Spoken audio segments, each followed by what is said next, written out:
taariikhdu waxbay kaydisaa waa duruus iyo cibar waxaa la yidhaahdaa ummad aan taariikh sugan lahayn waa ummad aan jiritaan sugan lahayn dabcan waa oraah dhiiragelinaysa in la sameeyo taariikh wanaagsan oo jiilasha soo socdaahi wax u tarta Soomaaliya waa waddan khayraad badan leh oo dadkiisu muslimiin isku af iyo isku luqad yihiin isla markaana hal qowmiyad ka kooban dal marka uu sidan oo kale yahay waxaa khasab ah inuu yeesho cadow taasoo keenta in ugu dambayn ay dadkiisu laba arrimood midood buugga taariikhda ku qoraan waa midda koowaad inay noqdaan dad gob ah oo dhiigooda u hura difaaca diintooda dalkooda iyo dadkooda iyo inay noqdaan dad gun ah oo aanan gumaysiga iska dhicin amaba la saftaa marka aad akhriso taariikhda dagaaladii lala galay gumaystayaashii qarniyo ka hor ku duulay dhulka muslimiinta isla markaana aad isbarbardhig ku samayso qabaa'ilkii la jihaaday iyo kuwii la saftay waaqicana aad ku milicsato waxaad arkaysaa inay si wanaagsan u tarmeen kuwii shisheeyaha la halgamay halka kuwii gumaystaha la shaqeeyey aanay tayo iyo sharaftoona lahayn markaad caalamka iyo sawirkaasi guud ka timaado oo Soomaaliya aad si gaar ah u eegto waxaa jira qabaa'il xul ah oo sidii ilayska oo kale uga dhex ifaya kuwa kale kadib markii ay la soo dirireen gumaystayaashii dalka ku soo duulay qabaa'ilkaas waxaa ka mid ah beesha Biyamaal oo degta gobolada koonfureed ee Soomaaliya beeshaas magaceedu maamuuska iyo milgaha leeyahay beeshaas maqaamka sare ku leh taariikhda ummadda godka maguuraanka ahna ka fariisatay sooyaalka ummadda iyo dhigaaladeeda ay ku dhaashato kuna indhakuulato ee hiiraalkeeda ku astaysan ayaanay dad badan oo jiilka maanta ka mid ahi soo rogan karin wax aan dhaafsiisnayn in beeshu soo jihaaday cilmiga sharcigana ku horayso beeshan iyo beelaha la midka ahba waxay mutaysteen in maanta la akhriyo taariikhdooda loo duceeyo oo welibana lagu daysado wax kale iska daaye xitaa waxaa taariikhdooda daraaseeya gaalada kuwaasoo qiraya inay yihiin dad gumaysidiid ah oo aanan oggolayn inay madaxa raariciyaan oo ubadkooda la gaalaysiiyo qarnigii 18aad ee taariikhda milaadiga beesha Biyamaal waxay ahayd beel ka tilmaaman beelaha kale ee dega koonfurta Soomaaliya waxaa lagu xusuustaa halgankii dheeraah ee ay gobolka Shabeellaha hoose kula gashay gumaystayaashii Talyaaniga markii uu socday dagaalkii u dhaxeeyay gumaystayaashii Ingiriiska iyo halyeeyigii mujaahidka ahaa ee Sayid Maxamed Cabdulle Xasan waxaa la soo wariyaa inay jireen beelo Soomaaliyeed oo taageeray gumaystihii Ingiriiska laakiin beeshan Biyamaal weli lama soo tabin inay ka qayb qaadatay ama ay garab istaagtay gumaysiga muddo 14 sano ah gumaystaha Talyaaniga uma suuragelin inay cagta dhigaan dhulka ay beesha Biyamaal degto sabab la xiriira beesha oo lahayd culimo wanaagsan iyo ugaasyo iskala weynaa sandareerada shisheeyaha halkan waxaanu uga qisoonaynaa qayb yar oo ka mid ah taariikhda dagaaladii ay shisheeyaha la soo gashay beesha Biyamaal innaga oo ujeedadeenu tahay in jiilka maanta iyo kuwa beritaba ay ka faa'iideystaan kuna kala gartaan qaanadaha ay ku kala jiraan qabaa'ilka Soomaaliyeed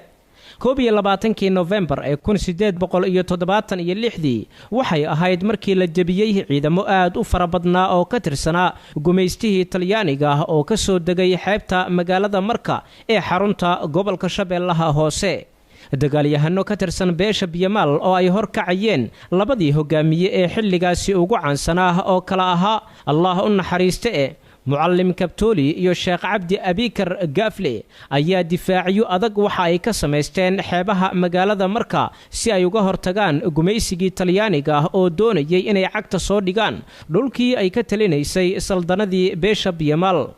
gumaysigii Talyaaniga oo adeegsanayay xeeladihii military ee xilligaasi ugu casrisanaa ayaa waxay magaalada ka soo weerareen laba jiho dhinaca xeebta oo maraakiibta dagaalka madaafiic ku soo garaacayay magaalada kadibna ciidamo boqolaal ah ku soo daadiyay xeebta iyo dhinaca bariga oo ay ka soo galeen dhanka magaalada Muqdisho shir degdeg ah oo xilli duhur ah 21 November 1902 ay isugu yimaadeen hogaamiyaashii Biyamaal deegaanka Hareerley ayaa waxay ku go'aamiyeen inay ka hortagaan gumaystaha Hareerley waxay ahayd xaruntii ugu weyneed ee taliska ciidamada Biyamaal isla maalintaas waxaa ciidamo loo kala diray xeebaha magaalada Marka iyo deegaanka Lafoole si loo hor istaago ciidamadii gumaysiga waxaana halkani si buuxda uga bilowday dagaalkii muddada dheer socday ee shisheeyuhu u bixiyeen The Biyamaal Revolt mujaahidiintii beesha ayaa is-araggii koowaadba dharbaaxo culus la gadiyey gumaystayaasha sida uu sheegayo qoraaga taariikhyahanka ah ee awjaamac cumar ciise nimanka biyamaal la yidhaahdo ayaa waxay isku urursadeen dhulka ay degan yihiin waxayna goosteen inaan nin caddi xeebahaa soo joogsan 1902 ayaa talyaanigu wuxuu geeyey niman askara uu qortay meel magaalada marka dusheeda ah oo la yidhaahdo fiinlow biyamaalku markay isuurursadeen ayay meeshii dagaal ku qaadeen oo baabi'iyeen anshirib ya kuugu daro mid baa hadlay oo wuxuu yidhi fiinlow minoo la soo fadhiistay fallaaryaa finiini haaya mid baa u jawaabay oo wuxuu yidhi arfiinlow fadhigaygii waaye fooldadow miyaan ka fiigaya marka askartii halkaa fiinlow la keenay ayaa lagu leefay goorgalaba dagaalku intaa kuma ekaan ee waxaa dhacay dagaallo kale oo taariikhi ah beesha biyamaal waxaa u kacay dad hormuud ah oo ka duulaya mabda' diineed kuwaasoo kaalin weyn ku lahaa dagaaladii talyaaniga lagu jabiyey 1904 markaa waxaa kacay laba nin oo yaab leh nin la oran jiray naxariis allaha siiye sheekh cabdi abikar gaafle iyo nin la oran jiray macallin kabtooli wax badan baan magaciisii doonay macallin kabtooli wax dhaafsiiye waan waayey labadaa nin ayaa ciidamada humayey waxay socotaba sanadkii 1904 waxaa dhacay fiinlow cadcadey xaarxaar jilib markaad afartaa dagaal ayaa dhacay afartaba biyamaalka ayaa ku guulaystay magaalada marka waxay u jirtaa 15 kilomitir waxay ka xigtaa dhinaca bariga ah sheekh nuur geelle oo ka mid ah culimada diinta islaamka ee beesha biyamaal wax badanna ka ururiyey taariikhda jihaadkii lala galay gumaystayaashii talyaaniga ayaa sharaxaad dheeraad ah ka bixiyey dagaaladaasi wuxuu muujiyey in dadku ay si diiniyan ah u dagaalamayeen oo ay aaminsanaayeen inay shuhado yihiin haddii ay furumaha ku nafwaayaan wuxuuna tusaale u soo qaatay halkudhigyadii ay isticmaalayeen oo uu ka mid yahay foolkufaar ma fiirsahayo firdowsaan u fiidsaha sanadkaas waxaa la dhihi jiray oo gaalka askow soo bilaabtay axad xarxaaro alyidhaah axadka siyeed isnay 9 3 arbaca kow khamiis lama khamiis filo alyidhaah tomalmaa sana markeesa gaalka markeesa lishaye axad xarxaaro meesha askow soo sharawa xarxaaro meel la yidhaha jirto xarxaar intee la yidhaah xarxaar waxaa la yidhaah jilib marko iyo gedef meel u dhexayso xarxaar la yidhaah madax bolboolan waa iska yidhaah doox weyn oo meesha ka amahaayo markeesa xarxaar la yidhaah xarxaarkaasa xeebta horta soo xirxirta usoo xabada soo ridooyin waa soo shasharad bimaal waa ogaadi deegaankii bah joogeen markeesa saamana maceesadir gaalka inta soo jeeda dhulkaanya soo jeeda dhulkeen ana xoga saba waa soo shirbi dadkaas shiribkooda waxaa ka mid tahay xarantiiyabkii xarxaaro see xariin loogu xiraa abkoogii xarmihiisii xarxaaro see xariin loogu xiraa xeebta adoogii xarantiis see xariin loogu xiraa xukunkaas waa ka xumaaday in lixawaalaa ka xiga ay kusoo shirbeen dhimishaa ka jira xukunkaas ko aan ogolaha ma aha saana markeesa ay kusoo shirbeen dadkii hal ninaa ku dhintay hal ninaa ku shahiidi odayaarkii aan kasoo guuriyey hal ninaa ku shahiida markeesa aan nolo soo sheegay bacdigeeda odo oo reer jilib ahaay oo marka abal yidhaahu duq jilbeed ahay waxaa siri maguurtaas ahay ninkaas maguurtaas ahaaya markeesaasi odo kaloo maclaguud la yidhaha waxaa siri ayuu xudurowa tahay lamadii riwaaya i kala shakgaleen wadaad ayuu abdiris la yidhaaho saleymaan reer ciise markeesa waxay duqa yusufu lamadaa riwaaya maguurta iyo ayuu xuduro maxay kan yihiin lamada nin runi kuu sheegan jira maguurta buurada la yidhaah ayuu xuduro dad deganaya la yidhaahasi marka lamadii riwaaya waa la jamciyey rag oo markeesa ay jamciyey oo si toos ah marka meeshaas kusoo bilaabtay kadib waxaa kusoo xigtay tii oo inta ooyo iyo dhulkaan oo markeesa haddana dagaalkii ahaayaan kusoo xigay riwaayaadka oo markees aan soo guuriyey tii ama yu asaxtaa isleeyahay waay ninka la dhihi jiray jibriil macal cabdulle jibriil macal baroo loo yaqaan oo markeesa shiribtiisas ka mid ahaay foolkufaar ma fiirsahaay firdowsa u fiirsaha ninka yiray oo ima gabal hordambe casir ciidan soo shiriyey oo markeesa kusuforaariyey foolkufaar ma fiirsahay gaal wejigiis firdowsa u fiirsaha foolkufaarka fiirsigiisu fallaax weyn qiyaamo ninka soo shirbasa weji gaaleed la dayo markeesa fallaax weyn qiyaam waay ninka yira sahay oo is galabtiini dhintay ama shahiid yaa dhimisha carabkii bart mogta galabtii waa shahiiday galabtiini waa shahiiday marka hadda nimakaana i barbaraaya islaaxooda i barbaraaya mogta oo isdilaaxoodii ay barbaroon ani markii hore yaa maraaca jihaadkii lagula jiray talyaaniga wuu ballaartay waxaa ku biiray qaybaha kala duwan ee bulshada beesha Biyamaal waxaa garab istaagay qabaa'ilka ay wada degaan qaarkood oo ay ka mid yihiin sheekhaal gandarshe banaadiriga iyo beesha wacdaan oo dhanka la foole ka dagaalamaysay arrintii waxay isu rogtay dagaal way ka tagtay jihaad bay noqotay culamadii baa soo gashay dhalinyaradii baa gashay dagaalka waxa ku weheliyay Biyamaalka niman shiikhaal ah oo shiikhaal gandarshe la oran jiray oo magaalada fadhiyay magaalada marka iyo gandarshe degana oo tijaar ahaa oo ilaahay xoolo u dhiibay maaragtay muxuu ahaayay culimana ahaa mashaayikhna ahaa ragga ayaa dagaalka galay 1905 ayaa jilib marka dagaal dame isna ka dhacay dagaalkaasna way ku guuleysteen qolada Soomaalida ah dabadeed waxa dhacay dagaal la oran jiray Baasanle oo ka dhacay jilib iyo gandarshe meel u dhaxaysa halka ayaa Soomaalida rag badan Talyaanigu kaga laayay wali waxaanu ku jiraa dagaalkii Biyamaal Talyaanigu hal talaabo kama qaadin xeebta beesha Biyamaal ayaa jilibka u dhigtay gumaystayaashii Talyaaniga waxa ay ka laysay askar badan iyo saraakiil muhiim u ahaa Talyaaniga ayaa waxay danta ku qasabtay inay taageero u raadsadaan gumaystayaashii kale Ingiriiska iyo xulifo kale halkaasna waxaad ka dareemaysaa sida uu Allah u ayiday adoomihiisa markii ay jidkiisa ku dagaalameen Talyaanigu markaa ciidamo ka doontay magaalada la yiraahdo Casab iyo oo markaa uu haystay dhulka Eritreada Libyana waxba laga keenay kuwa Soomaaliyana waa la qoray Arab badanna waxa laga keenay cadan oo Ingiriiska ayaa ku soo caawiyay waagi dameeto Talyaanigu wuxuu isu geeyay laba ciidan mid Muqdisho laga saaray iyo mid marka laga soo saaray dabadeedna labadii ciidan waxay isugu tageen 1906 ayay waxay isugu tageen meel magaalada Jilib Markaad u dhow oo xeebta ah magaaladaas Jilib Markaad oo Biyamaalka xarunta u ahaydna waxay ka qabteen waardiye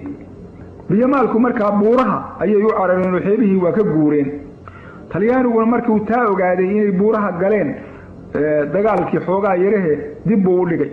dagaalka waxaa kaalin weyn ku lahaa culimada diinta islaamka culimadaasi waa ay ka duwanayeen kuwa maanta garab taagan shisheeyaha isla markaana mujaahidiinta dhaleeceynaya ma ahayn culimo dhiig u shubta dhaawacyada gumaystaha ma ahayn culimo ku dhaawacanta weerarada lagu qaado xeryaha shisheeyaha waxay ahaayeen culimo ka dhabeeyay diinka ay xambaarsanayeen sida aanu u rajeynayno culimadaasi waxaa ka mid ahaa Sheekh Cabdi Iikar Gaafe iyo kuwa kale haddaba waa maxay mawaaqiftii ay ku taagnaayeen culimadaasi waa kan Sheekh Nuur Gelle culimo diinka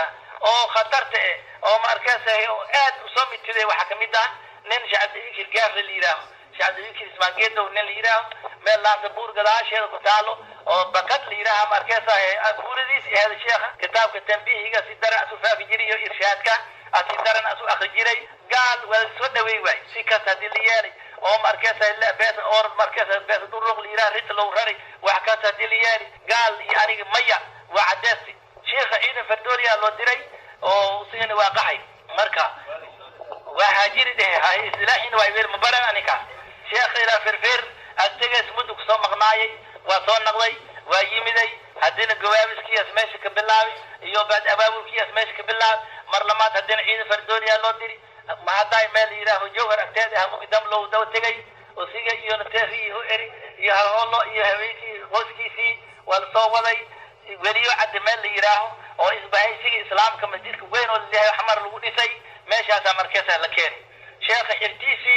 oo markaasay oo qaran jabisi qaar xamar ahaayeen oo xamar joogay markaas u yimaadeen sheekh waxa yiri waxa rabnaa inaad tooriyayso inaad dawaysato dalkan dalkan wadanka waa qabsaday xoogaas leeyaha markaasay caloosha qalbigaada ka nac laakiin carabka iskaga hagaasan oo la fahaada badbaadiyana taladaas ay u keeneen waxa jiri maya قال يعني استدل لنا دحيس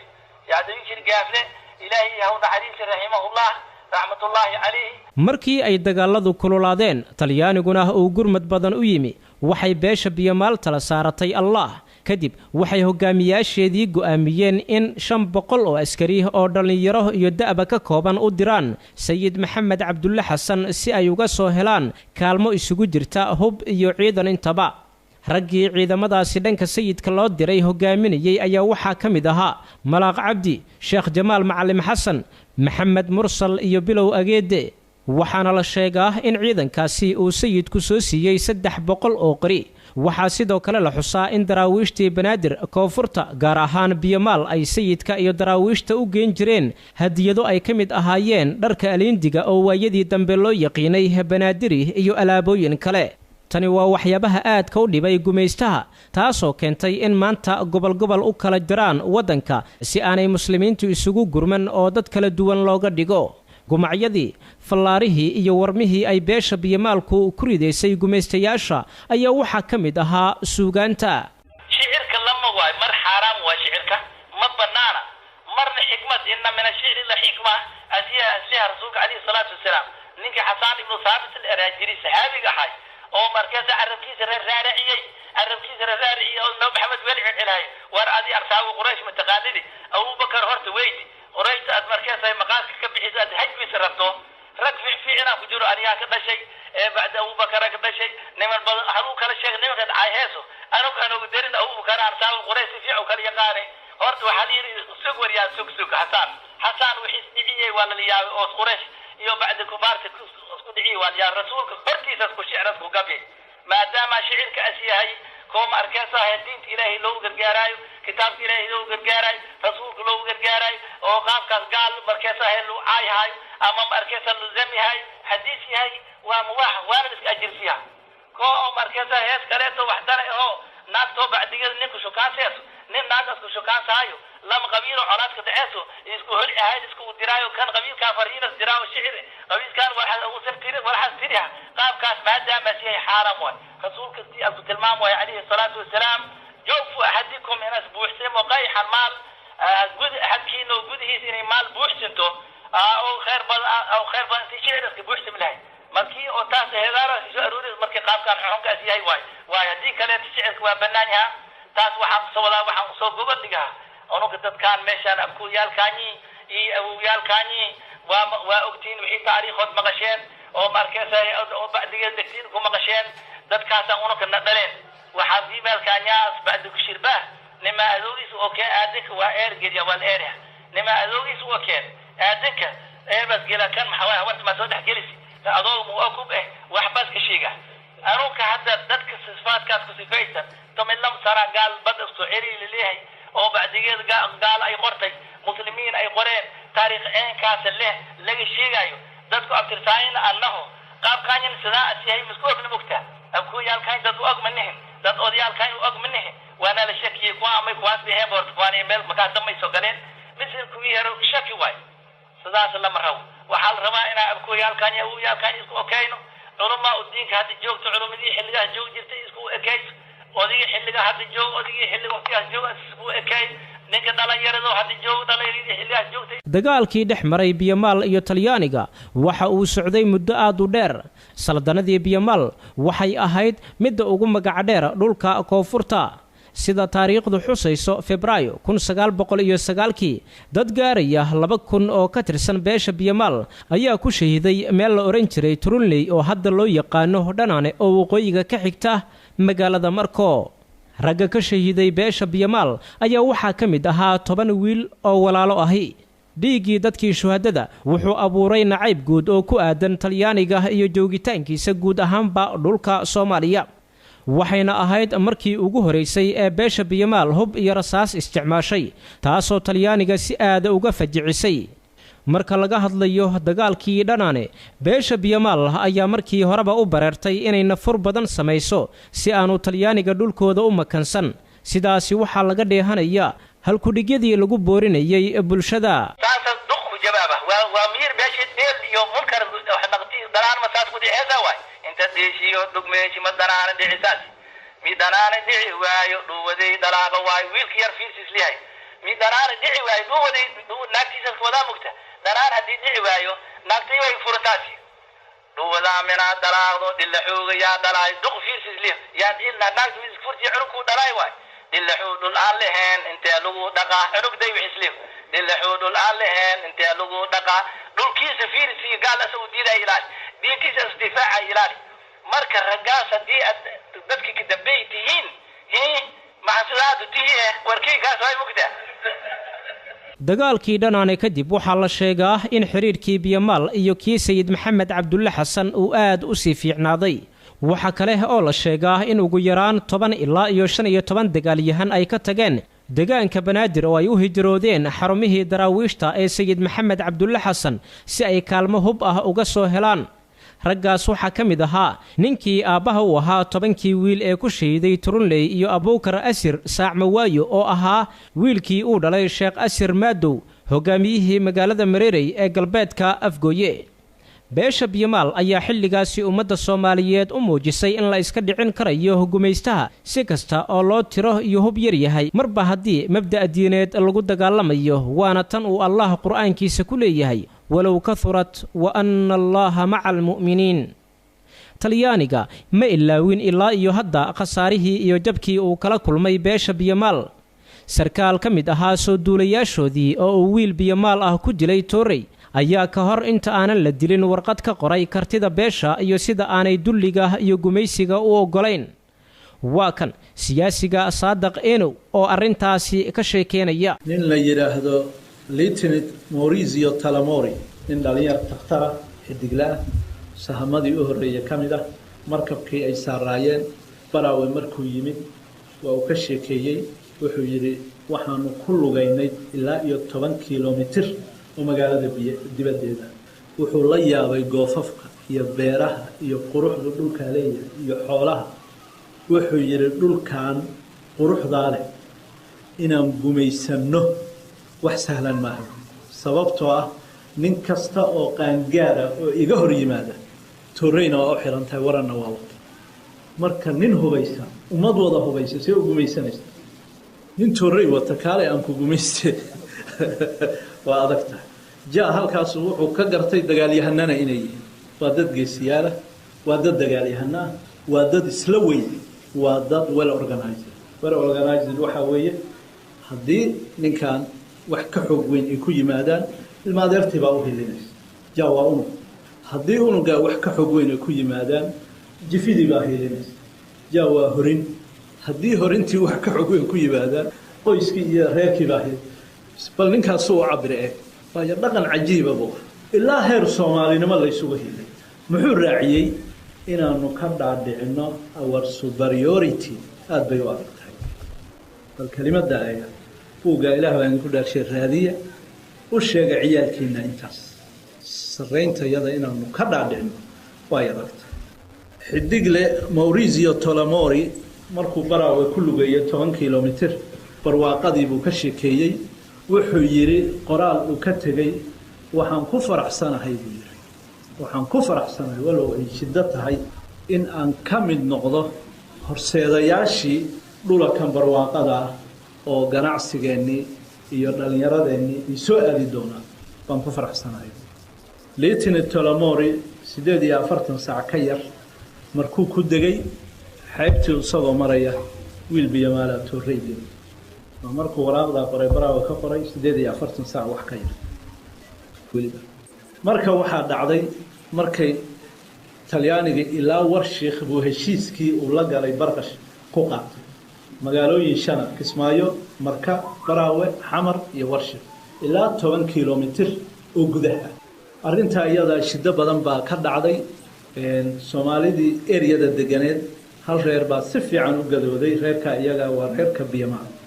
وجامع عمر عيسى بوغبو هيا موغي إنه صوصار إن كله دجالكي تليانية يبيمال كله حلقي الدولة جدي وحجري ولا يجدي ذي ومقع بدل بالي وحنا يريبو يري الرير كان هذا يجود درين دجالكي سؤال ده يتليانية لما ده يكرر يجا درين يجا كوباباي يجا ريسيستنس أدك سمية رير ككليه وهليه حلقي صحيح هايين رير كوعدان دجالكاس سجاه markii Biyamaalkii la jabiyay meelaha dhaawaca Talyaaniga laga gaarsiiyay waxa kamid ah la foole niman mas'uuliina oo Talyaaniga oo wafdiya oo soo baxay oo Xamar yimid oo rabay inay dhulka soo sahmiyaan Xamar agagaarkeeda dabarto ku sameeyaan habeen iyagoo hurda iyo Biyamaalkii la foole waxa lagu bixiyay lafihii Talyaaniga meesha ay dhigeen haddaba haddii beesha biyamaal horay u qortay taariikhdaasi dahabiga ah waxaa jira oo xusid mudan beelo iyaguna maanta kaalintaasi qaadanaya kuwaas oo shisheeyaha uga hijrooday dhulkooda dagaalna kula jira iyagoo aanan u aabayeelayn hagardaamadooda beelahan iyaga ah ayaa iyaguna taariikhdooda lagu diirsan doonaa mustaqbalka insha allah halka cid kasta oo u hiilisa gumaystaha ay geli doonto baal mugdi ahi dhulka iyo degaan biyamaal ee lagu jebiyey talyaaniga waxa uu maanta ka duwan yahay meelaha qaar dadku ma dhex galaan shisheeyaha maadaama ay yaqaanaan waxa uu yahay waana midda keentay in xasuuq iyo dil ay kula dhaqaaqaan sida ka dhacday magaalada Marko bulshadaas ayaa waxay mar kale taariikhda ku qorayaan in loo dilayo diintooda darteed taasoo ah wadadii ay soo mareen waalidiintooda dhiig kasta oo alla dartii u daata iyo culays kasta oo alla dartii u yimaada waxaa xiga guul iyo sharaf sida uu Allah muslimiinta u ballan qaaday laakiin dadka qaar waxay yiraahdaan shalay ayaan geel lahaa waxa ka wanaagsan maanta ayaan digaag leeyahay taasoo ujeedadeedu tahay in qabiil walbaahi uu isweydiiyo halka uu kaga jiro halganka taariikhiga ah ee maanta ka socda waddanka Soomaaliya haddii hal qabiil oo Soomaali ah uu dalka ka difaacay gumaystihii Talyaaniga oo hub casri ah iyo maraakiib watay ma waxa ummadda Soomaaliyeed waqti ku qaadan karaya xabashida Itoobiya iyo kuwa la midka ah si kastaba ha ahaatee ee waxa hubaal ah in shisheeyuhu jabi doono Soomaaliduna ay sheekaysan doonto sidaa darteed waa maxay waxa maanta la gudboon qabaa'ilka Soomaaliyeed arrintaas waxaa sanad ka hor ka hadlay afayeenka xarakada mujaahidiinta al-shabaab Sheekh Cali Maxamuud Raage Sheekh Cali Dheere qodobka labaad insha Allah taala oo si khaasa marka aan rabno dadka muslimiinta inaan xusuusino muslimiinta waliba khaasatan geeska Afrika ku nool waxaan rabnaa inaan xusuusino cadaawada khaaska ah iyo colka goonida ee ka dhaxeeya muslimiinta geeska Afrika iyo nasarada xabashida waxa weeye iyadoo geeska Afrika joogta colaada ka dhaxaysa colaada runtii oo ay garanayaan ummadda Soomaaliyeed ee yaqaanaan oo muddo dheer soo jirtay aad u badan soo jirtay laakiin insha Allah taala inta ay Soomaali ama ummadeenu ay dareensan tahay waxa weeye in dagaal adag uu naga dhaxayn jiray weligeed dagaalkaasina marka uusan dhamaanin oo weli ilaa hadda hamigoodiina uu jiro dagaalkii marka uu taagan yahay waxaad ogtihiin xabashida geeska Afrika degan iyo dadka muslimiinta dagaaladii ka dhaxeeyay oo ka mid ah dagaalkii uu hogaaminayay raxmatullaahi calayhi Axmed Gurey uu hogaaminayay dagaalkaas oo runtii ummadda Soomaaliyeed ay ka heeday xubin firfircoon oo xoogan ay ka heeday muslimiintii difaacay cirdiga iyo sharafka iyo dalka muslimka difaacayay dagaal dheerna ay la galeen taas oo ay ka dhalatay marka in gaalada xabashida ay u qaadaan Soomaalida colaad aad iyo aad u adag oo waxa weeye aan dhamaad lahayn ay u arkaan dagaalkaas oo ruuga dareensan yihiin meesha ay kala gaareen muslimiinta iyo gaaladu ay kala gaareen ilaa gaalada la jabiyay oo gaalada kale u soo qayshatay oo waxa weeye Portuguese iyo Greek iyo ay soo gurmadeen halkaana marka muslimiintana ayagana iskaashadeen laakiin markii ay dhacday qadarta Rabbi tabaaraka wa tacaala oo waxa weeye muslimiintii ay maxay soo jareen oo waxa weeye gaaladii ay xoogaa markeeda ay heshay fursad ay heshay maxay samaysay ikhwaani waa garanaysaan inay masaajidii dadka muslimiinta sida har iyo waxa lamida ay u bedeleen waxa weeye kanaa'is ay u bedeleen dadkii muslimiinta ay la baabi'iyay in dhulkoodii la qaatay ilaa maantadan aan taaganahay weli masaajidii bariga la dushay ay kanaa'is yihiin oo har uu ku yaalo masaajid jaamaca ugu weyn ilaa maanta uu kaniisad yahay oo waxa weeye gaalada ay haysato cadawtooyada markaa soo jirtay xitaa intii markii ay qabsadeen meelihii dadka muslimiinta ay joogaan kuma ekaysan waxaad ogtiin gaaladu duulaan dheer inay soo qaaday duulaankaas oo ay ku imaadeen ilaa meesha leeda balcad ay ku imaadeen halka oo marka dad muslimiin ay kula dagaaleen ilaahayna tabaaraka wa tacaala u jabiyey jabkaas oo marka ay kula noqdeen meeshii ay ka yimideen ilaahay kula ceesay tabaaraka wa tacaala waxaad ogtiin ikhwaani xabashi iyo Soomaali dagaalka ka dhaxeeya inta heer uu soo maray 54 64 77 2007 inta waxa weeye in dadka muslimiinta iyo xabashida dagaalkoodu uu ahaa dagaal joogto ah oo aan dhamaad lahayn in marka maxay ahaday maantayso oo waxa weeye aan baraarugsanahay oo intii shalaan ahayn runtii aqoonta sharciga Ilaahay fadliga subhanahu wa ta'ala ummadda Soomaaliyeed ay uga badan tahay dacwadii ay uga maxay ka gaartay oo waxa weeye ay ka baraarugsan yihiin in maanta la idinku qanciyo in xabashi loo xalaaleeyo dhulkiini dadkiinii loo xalaaleeyo la yiraahdo waxa weeye qaramada midooba u soo feermaysan la yiraahdaa waxa weeye ikhwaani waxba ka bedeli mayso colaadii iyo cadawtooyadii u dhaxaysay muslimiinta iyo gaalada geeska Afrika deganeeday gaar ahaan Xabashi iyo Soomaali dagaalkii u dhaxeeyay wax ay ka bedelaysa haba yaraatee ma jirto marka ummadda muslimiinta ama qabaa'ilka Soomaaliyeed in aan xusuusino oo dib aan u xasuusino colaadda iyada inaysan iloobinin ay haddana cadaawad khaas ay ka dhaxayso muslimiinta Soomaaliya ku nool iyo Xabashida marka ay ummadda Soomaaliyeed ay baraarugaan oo ay ogaadaan waxa weeye cadawgooda ay aqoonsadaan cadawgooda marka waxa weeye u diyaar garoobaan dal iyo dibad midkii inta meel ka soo joogaan ummadda Soomaaliyeed marka cadawtooyadii ayaa maanta inta waxay heshay garab ayay heshay garabka oo marka waxa weeye ay gaalo dhan ay u garab siinayso sidii Sharci Axmed Gurey markuu dagaalamay Xabashi ay u garab siiyeen ayay maantana haddana Xabashi mar kaleeto u garab siinayaan iyagoo 2007 markii Xabashidu dhiig baxday lagu soo xoojiyay oo gurmadii looga soo dhigay waxa weeye Afrikaanta kale looga soo dhigay maanta markii maxay Afrikaanti kale marka xooga ay daashay tabcan noqotona haddana waa taa ilaa awal hadafka Itoobiya meesha loo qabtay waa taa haddana Itoobiya la soo celiyay oo markaa daasha lagu soo celiyay marka ummadda Soomaaliyeed muslimiinta meel kasta ay joogaan dalka iyo dibadda guud ahaan inay baraarugaan oo ku baraarugaan cadawga aan soo jireenka ee lahaan jirnay maantana rabo wadankii in la siiyo waxa weeye lana ku garanayno in waxa weeye ay ummadda meeshay qabsadaan inay ibaadeeyaan cadawtii wixii xamar ay ka sameeyeen muddadii 2007 intii yarta ay joogeen oo mujaahidiintu ay dagaal kula jireen masaajidda dadka ugu laayeen kutubtii quraanka ay ula dhaqmeen culimadii say u galeen waxa soo dhan garanaysaan marka insha Allah taala ana cadawtooyadiini ee aadan hilmaaminina xolka idin kala dhaxeeyay waxa rabaa si khaas ah marka qabaa'ilka Soomaaliyeed runtii degan ama maxay ahaday maanta ay gaalada cadawgu ay u qabsaday deegaankoodii iyo dhulkoodii u qabsaday waxa ikhwaani maanta walaalaha tihiin waa jecelnahay wallahi waxaan la jecelnahay wixii nafteena la jecelnahay ayaa idin la jecelnahay waxaan jecelnahay inaan duloobinin oo waxa weeye awlaadeena iyo ehelkeena aysan duloobinin nafteena aysan duloobinin waxa weeye ilaahay tabaaraka wa taala in raadi gelino ayaan jecelnahay rabbina subhanahu wa taala aan weydiisanayna inuu naga raadi noqdo idinkana waxaan jecelnahay sidaas oo kale idin la jecelnahay maadaama aad idin la jecelnahay waxa weeye ikhwaani inaad maxay ahaday aad ka kacdaano cadawga isaga ee dhulkiina qabsaday inaad marka u kacdaan oo mujaahidiinta aad garab istaagtaan maanta mujaahidiinta waa u go'aansan tahay cadawga isaga biidnillaahi tabaaraka wa taala in ay dalkan ay ka xoreeyaan diinta ilaahayna tabaaraka wa taala ay sara mariyaan kitaabka ilaahayna uu dalkan uu xukumayo insha Allah taala go'aan ay ku qabaan waxa weeye qaraar aysan ka noqonayn weeye waxa weeye ilaahay subhanahu wa taala waxay ku caabudayaan weeye cidna uga gamban maayaan marka maadaama mujaahidiinta ay taagan yihiin oo ay gaalada la dagaalamayaan idinkana waxaa laydinka rabaa inaad istaagtaan oo waxa weeye dhalinyaro odayaal dumar naf iyo maal inaad cadawga aad u istaagtaan khaasatan meelaha uu degay hadeer inaan la suginin intuu u kuma dhigto inuu waxa weeye uu